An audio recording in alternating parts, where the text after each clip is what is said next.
مضل له ومن يضلله فلا هادي له أشهد أن لا إله إلا الله وحده لا شريك له وأشهد أن محمدا عبده ورسوله لا نبي بعده أما بعد فإن أصدق الحديث كتاب الله وخير الهدي هدي محمد صلى الله عليه وسلم وشر الأمور محدثاتها وكل محدثة بدعة وكل بدعة ضلالة وكل ضلالة في النار.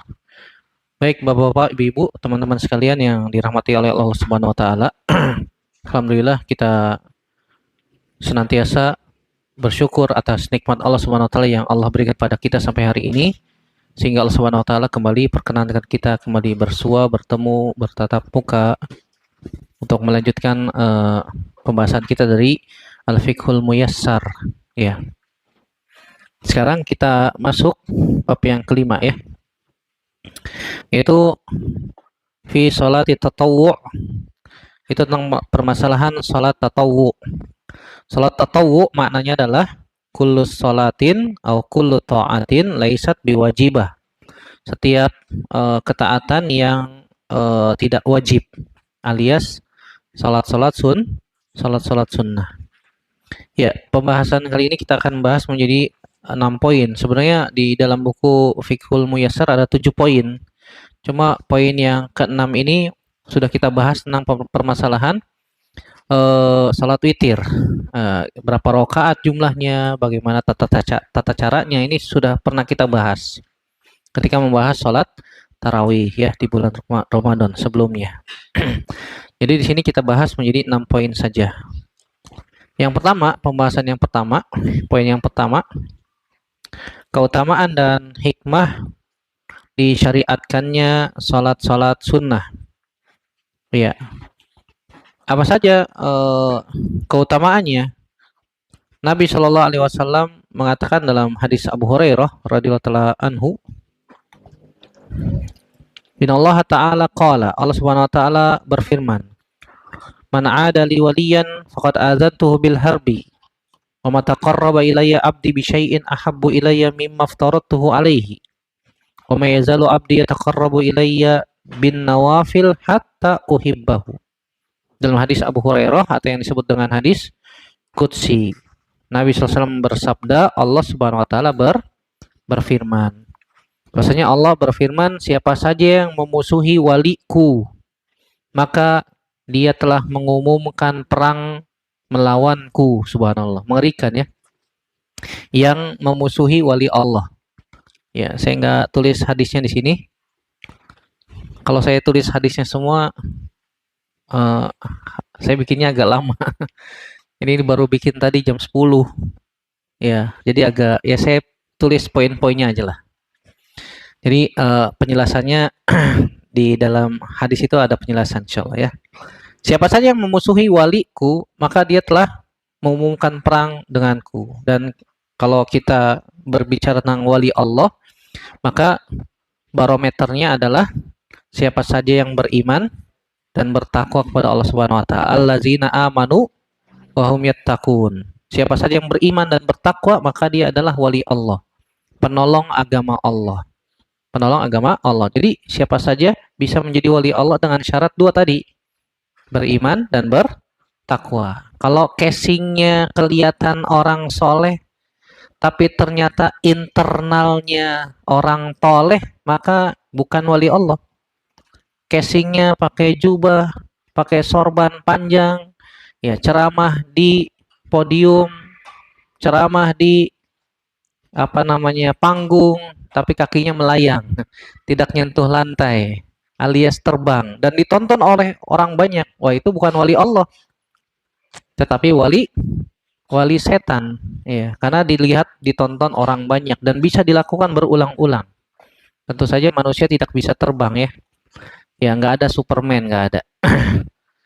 Itu wali Allah. Jadi kalau misalnya ada anak kecil rajin sholat 5 waktu berjamaah di masjid, laki-laki, dan dia senantiasa berbakti kepada orang tuanya, itu wali Allah tuh, walaupun masih kecil. Dan siapa saja bisa menjadi wali Allah. Kemudian wa ma taqarraba ilayya 'abdi bi syai'in ahabbu ilayya mimma aftaradtuhu alaihi. Di sini Allah Subhanahu wa taala menyebutkan tentang hamba Allah Subhanahu wa taala yang mendekatkan dirinya dengan yang wajib, maka Allah Subhanahu wa taala akan mencintainya. Ditambah lagi wa mayazalu abdi, hambaku senantiasa mendekatkan dirinya kepadaku bin nawafil, dengan yang sunnah-sunnah, hatta uhibbahu, sampai aku mencintainya. Artinya keutamaan yang besar ketika kita menjaga salat-salat sunnah. Amalan yang paling utama, bahkan iya, lebih utama daripada jihad dan menuntut ilmu. Amalan yang paling utama setelah jihad di jalan Allah dan menuntut ilmu. Bahkan Nabi SAW mendawamkan itu bahasa Indonesianya apa ya? Merutinkan, ya. Merutinkan salat-salat sunnah. Salat-salat sunnah. Di antara keutamanya sangat banyak, mengisi kekurangan ibadah yang wajib, mendekatkan diri kepada Allah, mendapatkan pahala tambahan, melatih jiwa untuk lebih khusyuk dalam beribadah, dan juga menjadi sarana mendapatkan cinta Allah. Tadi sudah disebutkan, meningkatkan kualitas ibadah yang wajib, dan menyibukkan diri dengan amalan taat yang bermanfaat untuk dunia dan akhirat. Dan sholat sunnah banyak. Tentu saja kita nggak bahas semuanya. Ya mungkin nanti lain waktu, lain kesempatan, jika Allah Subhanahu wa taala berikan kesempatan kita bertemu kembali, kita mungkin akan bahas ya. Insyaallahu taala. Tapi di sini kita akan jelaskan secara umum terlebih dahulu. Adapun hikmahnya, Allah Subhanahu wa taala telah mensyariatkan salat sunnah sebagai rahmat untuk hambanya. Dan menjadikan setiap salat fardu ada salat sunnah yang mengiringi, agar seorang mukmin bertambah imannya, semakin tinggi derajatnya, dan juga salat sunnah bisa menyempurnakan setiap salat fardu yang dia lakukan. Ya, Nabi SAW mengatakan, inna awwala ma yuhasabu bihil abdul muslim yaumal qiyamah as-salat. Sungguhnya ya, yang pertama kali dihisab oleh Allah Subhanahu wa taala nanti pada hari kiamat adalah salat. Fa in atammaha wa illa qila unzuru halahu min tatawwu'in. Kalau misalnya dia sempurna melakukan salat fardunya, maka sudah selesai. Ya. Maka bagus amalannya. Kalau salatnya bagus, amalan yang lainnya bagus. Tapi kalau amalan salatnya masih belentang-belentung, kata orang siapa tuh? Bolong-bolong. Ya. Mungkin dia salat wajibnya terjaga, tapi ternyata ketika salat tidak khusyuk. Ya, tidak khusyuk. Jasadnya di masjid, ya, pikirannya di luar. Mungkin saja bisa terjadi. Tidak menutup kemungkinan kita semua pernah mengalami yang demikian. Maka Allah Subhanahu wa taala mengatakan, "Ungzuru, lihatlah, halahu min tatawu'in, apakah dia pernah melakukan salat-salat sunnah? Fa in kana lahu tatawwu' akmalatil faridah min tatawwu'ihi." Kalau dia pernah melakukan salat-salat sunnah, maka salat-salat fardu yang bolong-bolong tadi tuh, yang banyak kekurangannya, ditambal oleh salat-salat sunnahnya. Summa yaf'alu bisairil a'mal al-mafruḍah mithla dzalik. Dan amal-amal yang lain pun diperlakukan dengan cara yang sama seperti itu ya. Ini keutamaan yang luar biasa, hikmah ketika kita diberikan kesempatan, taufik oleh Allah Subhanahu wa taala untuk bisa menjaga salat-salat sunnah. Yang kedua, pembahasan yang kedua tentang jenis-jenis salat sunnah. Salat sunnah itu ada dua jenis. Yang pertama disebutkan para ulama, salawatun muaqqatun bi awqatin muayyanah. Salat-salat sunnah yang sudah ditentukan waktunya. Waktunya, atau yang disebut dengan bin nawafil al-muqayyadah. Salat-salat sunnah yang muqayyad, yang terikat dengan waktu. Dan ini ada dua. Yang pertama, yang mengiringi salat wajib seperti sunnah rawatib. Yang kedua, yang tidak mengiringi salat wajib seperti salat witir, salat duha, salat kusuf. Salat kusuf ini salat gerhana. Ya, salat gerhana bulan atau gerhana matahari. Syekh Muhammad bin Shalih Al-Utsaimin mengurutkan mana yang paling ditekankan. Dan ternyata dilihat dari dalil-dalil, yang paling ditekankan yang pertama salat kusuf. Ya, kalau misalnya ada kesempatan untuk bisa melakukan salat kusuf, salat gerhana, lakukan. Dan ini terikat dengan yang namanya ru'yah. melihat. Kalau melihat, ada sholatnya. Kalau nggak melihat, nggak ada sholatnya. Iya, apalagi misalnya tertutup awan. Ustadz, kalau terjadwal oleh Kemenak, nanti tanggal sekian, jam sekian ada gerhana bulan, gerhana matahari, disyariatkan untuk sholat. Itu gimana Ustadz? Kan itu cuma himbauan ya, himbauan. Cuma pengumuman. Sepertinya nanti akan ada gerhana bulan. Tapi ternyata kalau misalnya setelah diumumkan ada himbauan tersebut, itu gerhana nggak muncul-muncul. Gerhananya nggak nampak, nggak kelihatan, maka tidak ada sholat. Walaupun sudah dijadwalkan sama Kemenak. Tapi ternyata nggak muncul. Iya, Nabi SAW ketika muncul gerhana, ya, bulankah atau matahari, segera sholat. Kenapa? Karena Allah Subhanahu Wa Taala ingin menakut-nakuti hambanya. Gerhana bulan, gerhana matahari itu bukan karena matinya seseorang, bukan. Iya, tapi fenomena yang sangat luar biasa, dahsyat untuk menakut-nakuti hambanya. Seakan-akan udah mau kiamat nih, udah mau kiamat. Bukannya malah pesta pora. Ada beberapa manusia yang terjadi gerhana malah pesta pora. Nauzubillah, nasallallahu salamata wal afiyah. Yang kedua, setelah kusuf atau khusuf itu witir. Kemudian setelah witir yang paling ditekankan adalah istisqa. Salat minta hujan. Ya, minta hujan. Yang selanjutnya adalah tarawih. Ini urutan yang paling ditekankan. Kusuf, witir, istisqa, dan tarawih. Ini bagian sholat sunnah yang pertama yang muqayyadah dengan waktu.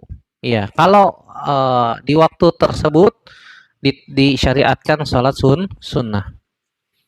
Yang kedua ada sholat sunnah yang namanya sholat mutlak atau goiru muaqqatin goiru muaqqat bi auqatin muayyanah, yang tidak terikat dengan waktu tertentu. Dengan waktu tertentu. Sholat mutlak. Misalnya apa? Sholat setelah berwudu. Setelah berwudu kita mau sholat, maka hendaknya kita bisa sholat kapan saja. Ya, apakah di malam hari ataukah di siang hari. Kalau misalnya dikerjakannya di waktu-waktu terlarang gimana Ustaz? Iya. Kalau sholat sunnah mutlak yang tidak terikat dengan waktu tertentu, maka dia memiliki sebab. Dia sebabnya melakukan sholat karena setelah berwudu. Syekh Muhammad bin Shalih Al Utsaimin menjelaskan kalau dia sengaja melakukan wudu, tujuannya untuk sholat di waktu terlarang, maka tidak boleh. Seperti misalnya ada orang mau sholat maghrib, datang ke masjidnya setengah 6. Setengah 6, ternyata masih panjang lah, waktu maghribnya belum masuk. Tapi dia masuk ke masjid tujuannya untuk menunggu sholat maghrib. Maka ketika dia masuk masjid, maka disyariatkan, disunahkan sholat apa? Tahiyatul masjid. Tahiyatul masjid. Maka kalau dia niatnya masuk ke masjid di waktu itu, tujuannya untuk menunggu sholat maghrib, boleh. Boleh. Walaupun dilakukan di waktu terlarang. Iya, nanti ada pembahasannya waktu terlarang ya, yang dilarang untuk melakukan sholat sunnah.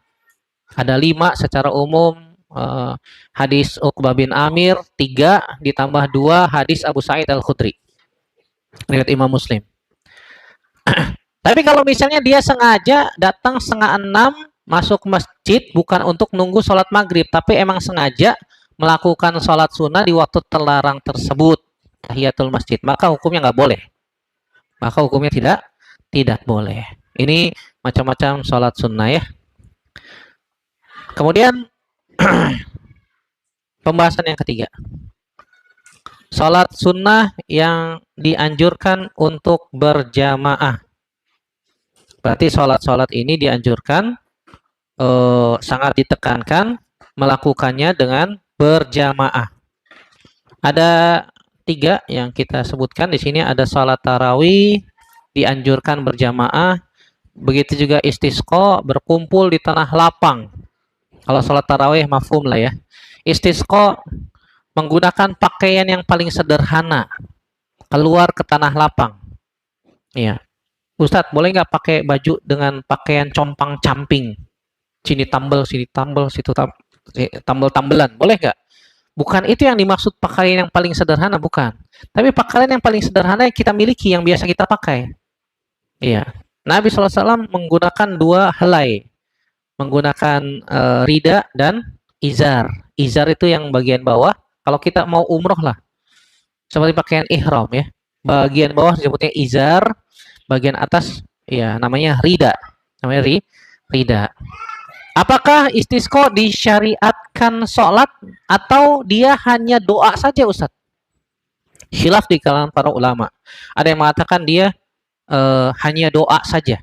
Sebagaimana Nabi SAW pernah istisqa ketika khutbah Jumat.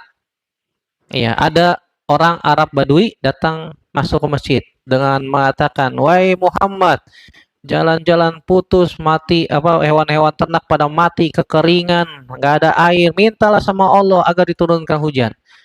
Kemudian Nabi SAW mengangkat tangan tinggi meminta kepada Allah Subhanahu wa taala agar diturunkan hujan. Ini yang disebut istisqa. Nabi nggak sholat dulu. Iya. Tapi Nabi langsung doa istisqa. Belum Nabi turunkan tangannya, hujan deras sudah mengguyur kota Madinah. Seminggu nggak berhenti-berhenti. Akhirnya banjir, becek, belok. Ya. Namanya padang pasir diguyur hujan nggak berhenti-berhenti, belok.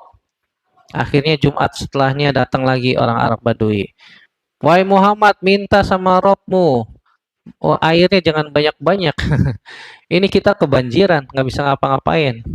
Akhirnya Nabi SAW berdoa lagi, "Allahumma hawalaina la alaina." Ya Allah, turunkan hujan di sekitar kami, alal akakim, di atas bukit-bukit, di saluran-saluran sungai, jangan di atas kami langsung. Maka ketika itu awan membentuk lingkaran di atas kota Madinah. Lingkaran di atas kota Madinah cerah, di sekitar kota Madinah hujan. Itu istisqa. Sebagian ulama berpendapat bahwasanya istisqa dianjurkan, disyariatkan sholat juga. Namanya sholat istisqa. Ya, dan dua-duanya pernah dilakukan oleh Nabi Shallallahu Alaihi Wasallam, dan dua-duanya benar ya, insyaallah. Yang ketiga itu sholat kusuf. Kusuf itu gerhana. Tata caranya ya, satu rakaat itu ada 2 kali ruku, ada 2 kali ruku dan 2 kali sujud. Ya, itu ada gambarnya itu. Gambarnya nggak jelas ya. Lagi pakai masker kayaknya. Sholatnya gimana? Kartun dari internet, main comot, langsung tempel situ. Ya, 2 kali ruku dalam 1 kali rakaat. Bacanya apa Ustaz? Bacanya Nabi SAW membaca dengan surat yang panjang. Dengan surat yang panjang. Sebatas kapan Ustaz selesainya? Sebatas selesainya gerhana. Ketika awal gerhana mulai sholat, selesai gerhana, sholat selesai. Kalau gerhananya setengah jam gimana Ustaz?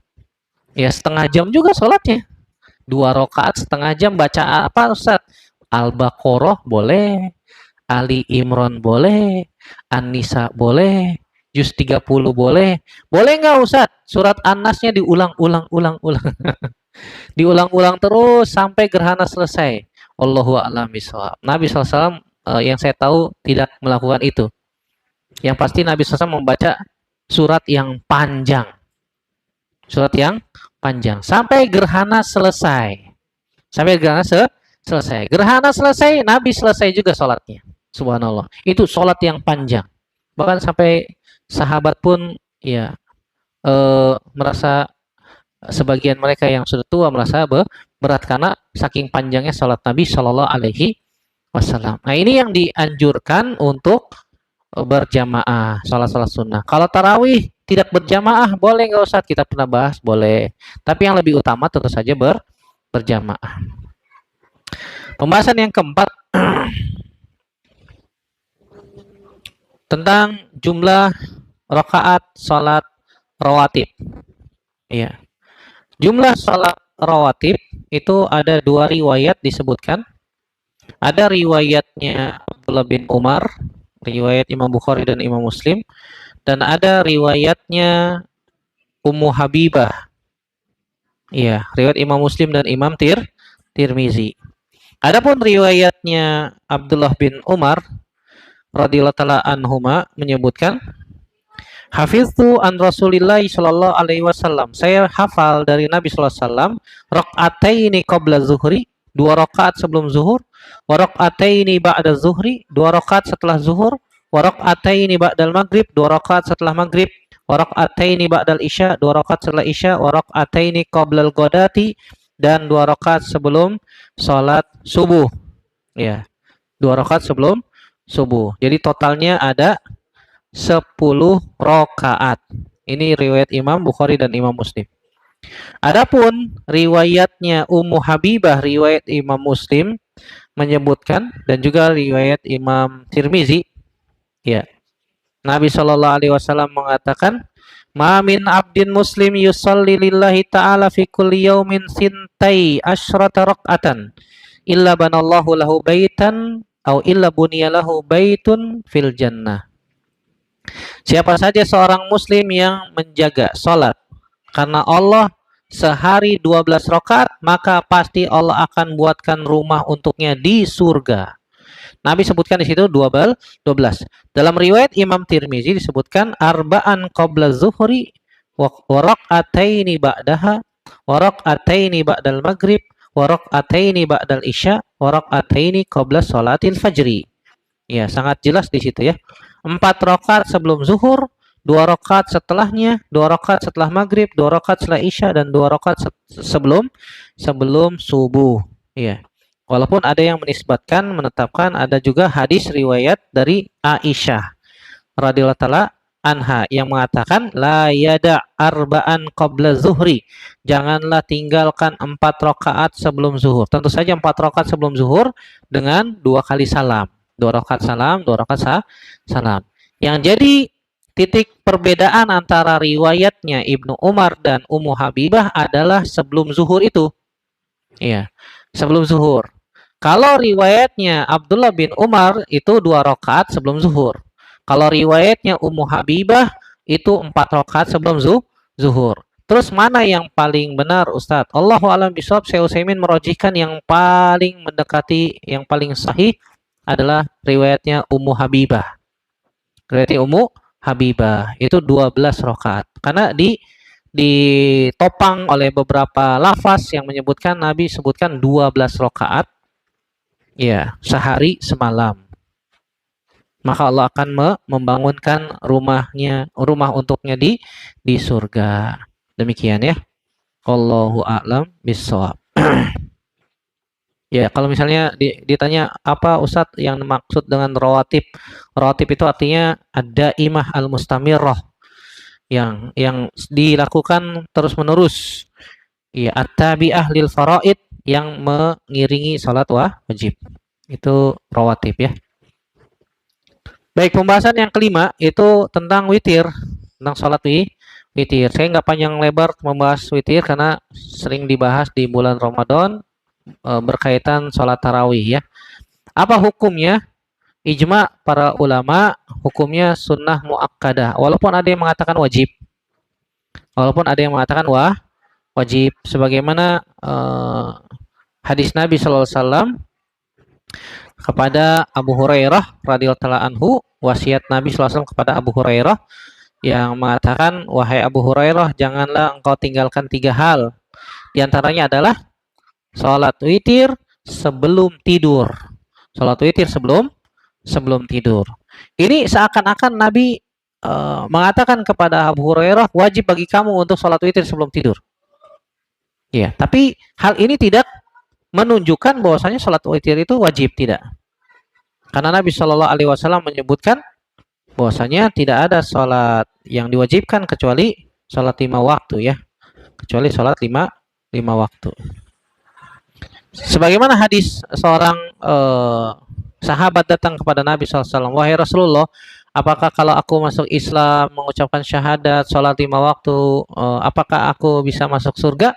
Jawabannya iya, kecuali engkau mau melakukan sholat sunnah. Ini menunjukkan bahwasanya salat 5 waktu, selain salat 5 waktu hukumnya apa?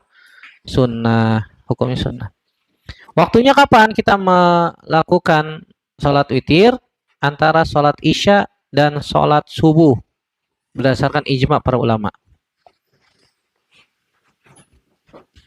Ustadz, kalau misalnya saya sholat isya sama maghribnya di jamak takdim, jadi sholat isyanya ditarik di waktu maghrib, boleh nggak saya langsung sholat witir setelah isya di jamak dengan maghrib?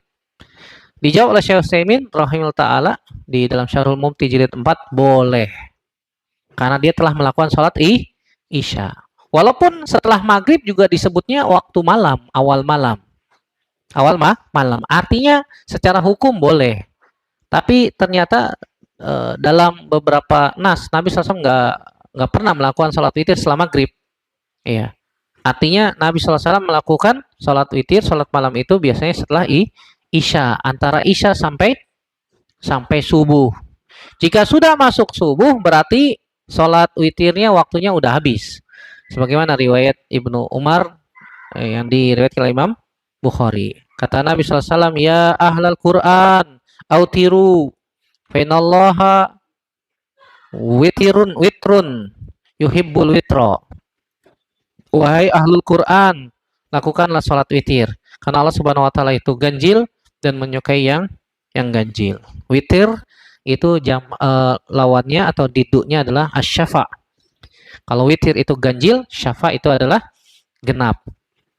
Makanya kita dilarang melakukan sholat witir 2 kali dalam satu malam karena akan menjadi asyafa, genap. Sholat witir di akhir malam lebih utama daripada di awal malam, tetapi dibolehkan melakukannya di awal malam jika dikhawatirkan tidak mampu bangun di akhir malam. Sebagaimana hadis riwayat Imam Muslim dan juga nasihat wasiat Nabi Shallallahu Alaihi Wasallam kepada Abu Hurairah. Kenapa Abu Hurairah tidak mampu bangun malam, Ustaz? Kan sahabat, penghafal hadis. Ya karena Abu Hurairah itu sibuk ngafalin hadis. Hadis. Dikhawatirkan tidak mampu bangun di akhir malam. Makanya Nabi ya nasihati Abu Hurairah witir sebelum tidur. Ya, begitu juga kalau misalnya kita nih kayaknya nggak mampu nih, aduh capek, lelah, banyak kerjaan, udah gitu tidurnya sudah larut malam lagi, jam 12 baru tidur, jam 1 baru tidur, mau tidur, maka dianjurkan untuk sholat witir terlebih dahulu. Dikhawatirkan kita tidak bisa bangun nanti ya di akhir malam. Jawabannya boleh ya, silakan. Kemudian pembahasan yang ke-6, waktu-waktu terlarang sholat sunnah. Ya, waktu-waktu terlarang untuk melakukan sholat sunnah itu sebenarnya ada 3 berdasarkan hadis Uqbah bin Amir dalam riwayat Imam Muslim. Tapi ternyata ada hadis Abu Sa'id Al-Khudri diriwayatkan oleh Imam Muslim yang ditambah 2. Jadi totalnya ada berapa? Ada 5. Totalnya ada 5. Totalnya ada 5. Apa saja? Yang pertama, setelah sholat subuh sampai matahari terbit.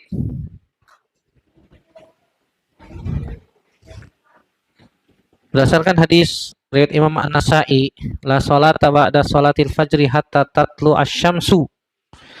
Janganlah atau tidak sah sholat setelah sholat subuh sampai terbit matahari. Khilaf di kalangan para ulama apakah hadis ini sahih atau tidak. Sebagian ulama mengatakan hadis ini dhaif. Tapi sebagian ulama mengatakan hadis ini hasan, seperti Imam Nawawi mengatakan hadis ini hasan. Imam Baihaqi juga mengatakan ini sanadnya sahih, disahihkan oleh Imam Al-Hakim. Tapi Syekh Utsaimin mengatakan ini saya lebih condong hadis ini dhaif. Kata Syekh Muhammad bin Shalih Al-Utsaimin rahimahullahu ta'ala. Nah, la di situ adalah la nafi lisihah, yang menunjukkan tidak sah. Kalau ternyata hadis itu benar sahih ataupun hasan minimal, maka la di situ adalah la nafi lisihah. Karena la itu ada 3. Ada la nafi lil wujud. Yang kedua ada la nafi lisihah. Ada yang ketiga la nafi lil kamal. Jadi yang pertama, kalau kita melihat ada huruf la, larangan dalam sebuah nas, maka yang pertama kita harus bawa kepada la nafilil wujud. Kalau nggak cocok, baru diseret ke la nafilisihah. Kalau nggak cocok juga, maksudnya nggak cocok, kita baca penjelasan ulama ya. Oh, para ulama tidak mengatakan demikian. Oh, ini la nafilisihat. La yang menafikan keabsahan, artinya tidak sah.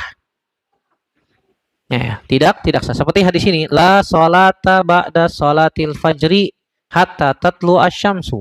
Iya, hatta tatlu asyamsu. Tidak sah sholat setelah sholat subuh. Maksudnya sholat sunnah. Ya, kecuali ada uzur. Kecuali ada uzur. Apa uzurnya? Nabi SAW pernah melakukan qobliyah subuh setelah subuh. Karena ada uzur. Nabi ketiduran atau yang lain ya. Nabi SAW mengkodok qobliyah subuh setelah subuh, tapi sesekali. Sesekali. Bukan terus-terusan tiap hari, bukan. Ya, kalau keterusan tiap hari itu kebiasaan. Nabi SAW pernah sesekali. Artinya boleh sesekali. Ya. Kalau la nafi lisiha sudah tidak pas menurut keterangan para ulama, maka dibawa ke la nafilil kamal. Seperti contohnya la yu'minu ahadukum hatta yuhibba li akhihi ma yuhibbu li nafsihi.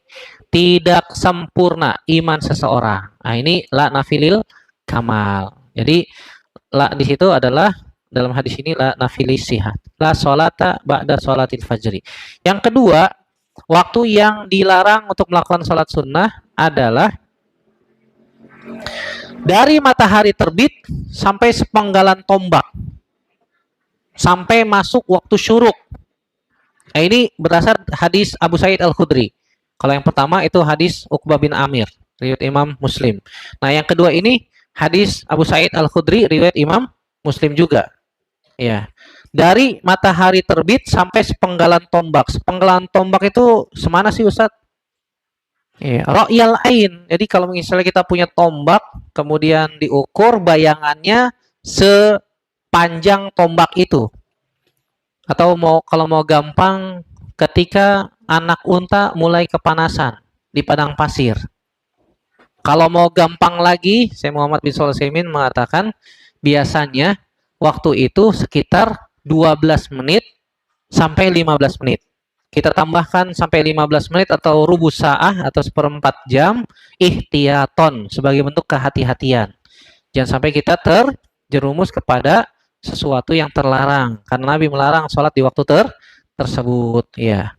Nah, kalau sudah matahari terbit plus 15 menit berarti sudah masuk waktu syuruk. Alias awal duha. Alias awal kita boleh melakukan sholat id. Boleh.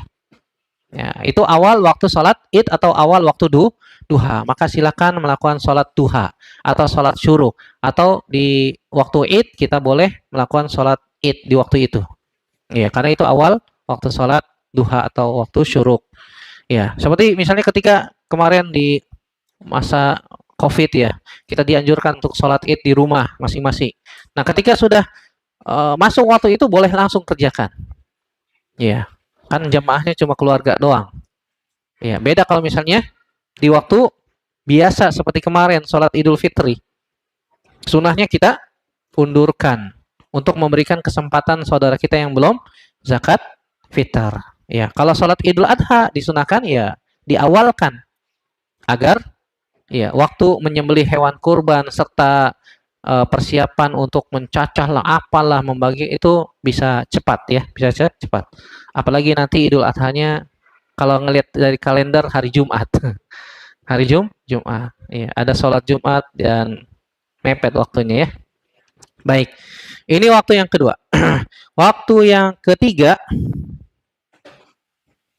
adalah inda qiyamis syamsi hatta tazula ila jihatil gorbi. Kalau kita ngelihat ininya, artinya ketika matahari berada di atas kepala persis, mataharinya sedang istiwa, bukan istiwa alal arsy, bukan. Maksudnya matahari berada tepat di atas kepala, itu sedang puncak ketinggian matahari. Puncak ketinggian matahari. Sebagaimana hadis Uqbah bin Amir, kata Uqbah bin Amir, salasu sa'atin kana Nabi SAW yanhana an nusalliya fihinna wa an nakbura fihinna mautana. Ada 3 waktu di mana Nabi melarang kita untuk sholat dan mengubur mayat. Yang pertama, hina tatlu asyamsu bazighatan hatta tartafi'a. Ketika matahari terbit sampai bazighatan, sampai tadi condong, tambah 15 menit. Wahina yakumu qaimu az-zahirati hatta tazula. Ketika matahari berada di atas kepala atau tengah hari sampai dia condong ke arah barat. Wahina tadayyafu lil ghurubi hatta tagruba. Yaitu ketika matahari sudah mulai mau tenggelam.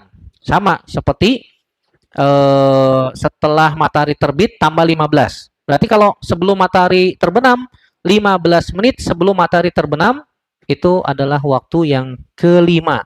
Nanti yang dilarang kita untuk lakukan sholat sunnah. Sholat sunnah. Yang keempat, setelah sholat asyar, saking fasenya asyar. Setelah sholat asar, al-asr, pakai sok ya. Setelah sholat asar, sampai matahari terbenam. Minum dulu kita. Bismillah.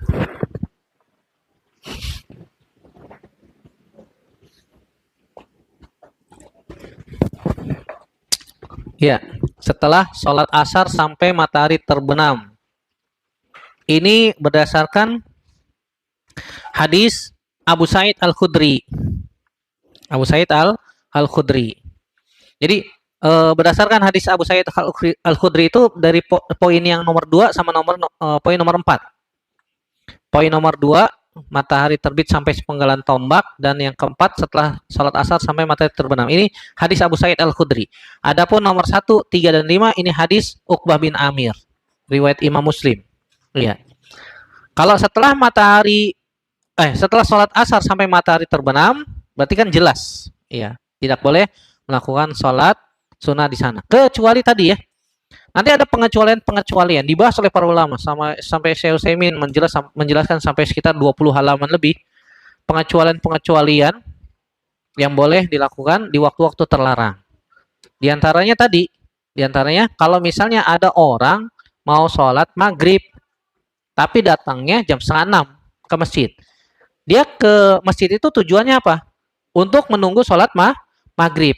Ketika dia masuk masjid, otomatis dia disyariatkan sholat tahiyatul masjid. Jadi dia sholat tahiyatul masjid itu bukan karena ingin sholat tahiyatul masjid di waktu terlarang, bukan. Karena dia ingin menunggu sholat maghrib di masjid. Maka disyariatkan sholat tahiyatul masjid. Boleh.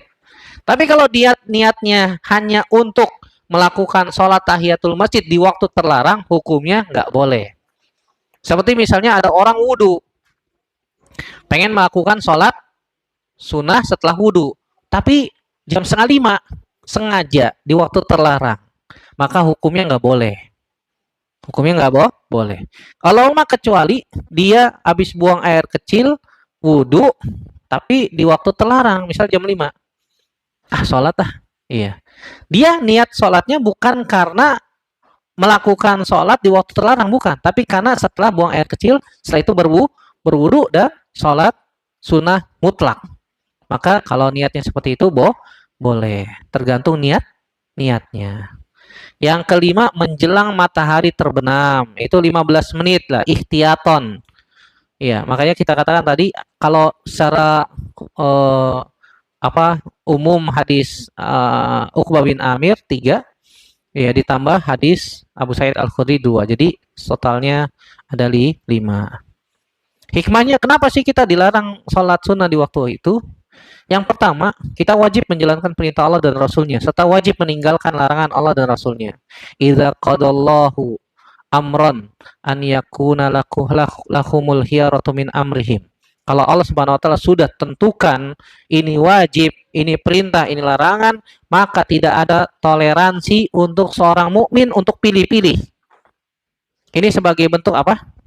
Sebagai bentuk sempurna iman kita. Kalau Allah dan Rasulnya perintahkan A, ya sudah A lakukan. Jangan banyak tanya. Jangan tanya-tanya hikmah, kenapa begini, kenapa begitu, enggak. Tapi karena kita melakukan karena perintah Allah.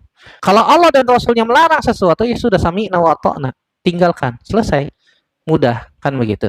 Yang kedua, disebutkan juga oleh para ulama, karena orang kafir penyembah matahari ketika itu sedang mempersiapkan peribadatan mereka. Dan mereka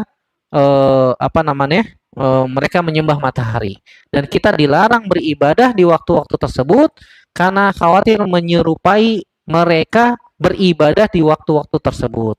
Maka Nabi mengatakan, man tasyabbaha biqaumin fahuwa minhum. Siapa saja yang menyerupai sebuah kaum, maka mereka termasuk golongannya. Yang terakhir, karena matahari ketika di atas kepala kita itu sedang dipanaskan. Berdasarkan hadis Nabi Shallallahu Alaihi Wasallam, fa inna hina idzin tusjaru jahannam. Karena di waktu itu, ketika matahari di atas kepala persis, maka matahari sedang dipanaskan sepanas-panasnya. Wallahu a'lam bishawab. Barakallahu fikum. Naam, wassallallahu ala nabiyina Muhammadin ala alihi wasahbihi wasallam. Kalau ada soal, ada yang mau diskusi, silakan. Wassallallahu ala nabiyina Muhammadin wa ala alihi wasahbihi wasallam. Fadal. Silakan, Pak. Pak siapa namanya, lupa terus saya. Pak Anwar, Masya Allah. Fadal, Pak.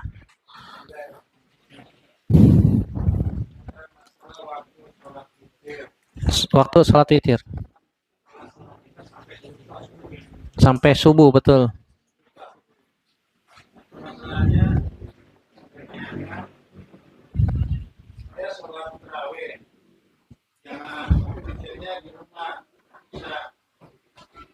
Sholat witirnya di rumah setelah taraweh di masjid. Iya, kita udah bahas waktu sebelum Ramadan. Saya ulang lagi ya. Kita sudah sholat taraweh di masjid, tapi sholat witirnya di rumah, Ustadz. Boleh tidak? Secara hukum sih boleh-boleh aja, Pak. Cuma dia kehilangan keutamaan. Kehilangan keutamaan apa? Sholat semalaman suntuk. Kata Nabi SAW, man sholla ma'al imam hatta yansorif kutibalahu qiyamul lailatin. Siapa saja yang sholat bersama imam, waktu itu sholat tarawih bersama imam, sampai selesai. Kalimat sampai selesai, sampai imam selesai witir. Kita ikut witir bersama siapa? Imam. Maka akan ditetapkan untuknya pahala sholat semalaman suntuk. Subhanallah. Kan kita nggak mampu, Pak, sholat semalaman suntuk dari abis isya sampai sebelum subuh. Sholat terus nggak berhenti-berhenti, nggak mampu kita. Tapi dengan cara sholat kita bersama imam sampai selesai, witir, maka pahalanya sama seperti sholat semalam suntuk. Kita kehilangan keutamaan itu. Jadi kalau saya boleh anjurkan, lebih baik sholat witir bersama imam. Kan sebentar biasanya ya. Kalau kita sholat witir bersama imam, sholat tarawih ya paling banyak di negeri kita ada yang sholat sampai 23 rakaat. 23 rakaat normal ya. Bukan 23 rakaat pakai helm, bukan. 7 menit. Iya. 23 rakaat normal paling lama 1 jam. Paling lama 1 jam. 1 jam itu ya nggak lama lah dibandingkan dengan 12 jam. Ya, dibandingkan dengan 12 jam, sebentar. Jadi kalau misalnya kita lagi singgah ke sebuah masjid, saya biasa sholat witir 11 rakaat, Ustaz. Sholat tarawih. Ternyata saya ke masjid itu sholatnya 23 rakaat. Jadi saya sholat di situ 8 rakaat, terus habis itu saya pulang. Saya sholat witir di rumah. Maka kita katakan Anda tidak mendapatkan keutamaan sholat semalaman suntuk. Kenapa? Karena Anda tidak sholat selesai bersama imam. Kalau kita singgah di sebuah masjid, ternyata masjid tersebut berbeda dengan kebiasaan kita sholat tarawih, maka ikuti aja. Kalau misalnya kita biasa sholat 11 rakaat, ternyata di masjid itu sholat 23 rakaat, ikutin. Iya. Makanya jangan lupa untuk input data. Maksudnya input data, kalau lagi jalan, tanya-tanya, Pak, di sini sholatnya berapa rakaat? Tanya dulu. Mana yang sesuai dengan kebiasaan kita gitu. Oh, yang 11 rakaat kayaknya di sono, no. Kita ikut di sono aja udah. Iya, sebelum mulai kita pilih-pilih. Boleh nggak? Boleh. Iya. Cari yang ringan. Iya, Allahu a'lam bishawab. Begitu, Pak ya. Wallahu alam. Iya, silakan.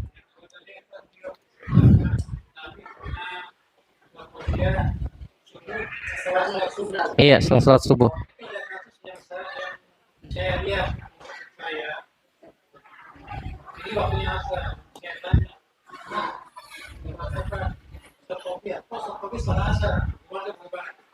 Sholat qobliyah sebelum asar itu dia goiru muakkadah.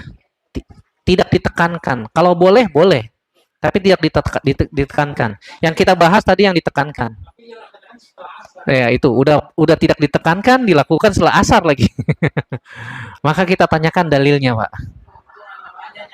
Iya, kita tanyakan dalilnya. Bapak, dalilnya dasarnya apa melakukan ini? Oh, saya mah cuma misalnya untuk mendapatkan keutamaan sholat sunnah. Ya, tapi Bapak menyalahi syariat. Nggak ada sholat sunnah setelah asar. Apalagi kalau dia mengkodok qobliyah asar dan qobliyah asar itu ghairu muakkadah. Maka Bapak ya mohon maaf sekali.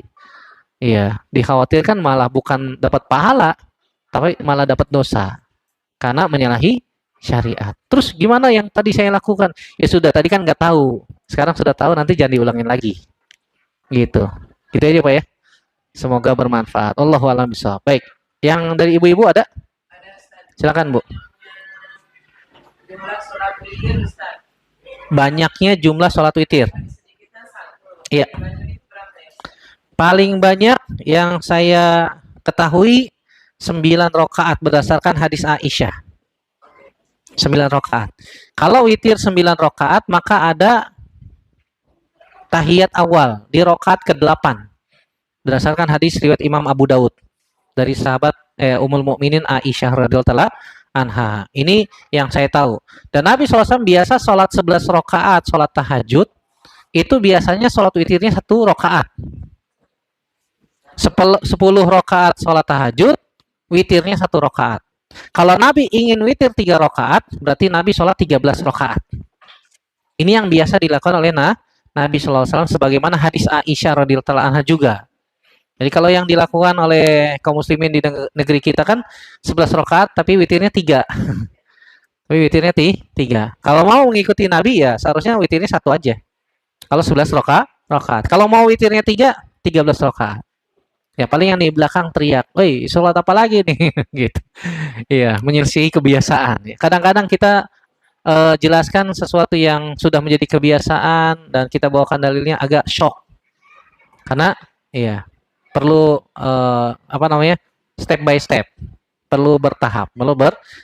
Kita bisa buka hadis-hadisnya di riwayat Imam Abu Daud atau riwayat imam yang lain dari Aisyah Ummul Mukminin. Nabi kalau sholat malam 11 rakaat, witir 1. Kalau witirnya 3, Nabi sholat 13 rakaat. Wallahu a'lam bishawab. Demikian ya. Semoga bermanfaat yang kita bahas pada siang hari ini. Yang benar datangnya dari Allah Subhanahu wa taala saja. Yang salah murni dari saya pribadi. Kita bertaubat kepada Allah Subhanahu wa taala dari kesalahan kita.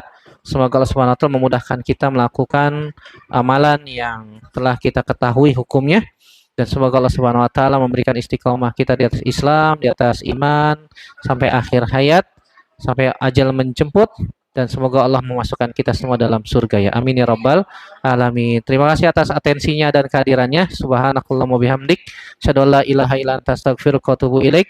Assalamualaikum warahmatullahi wabarakatuh.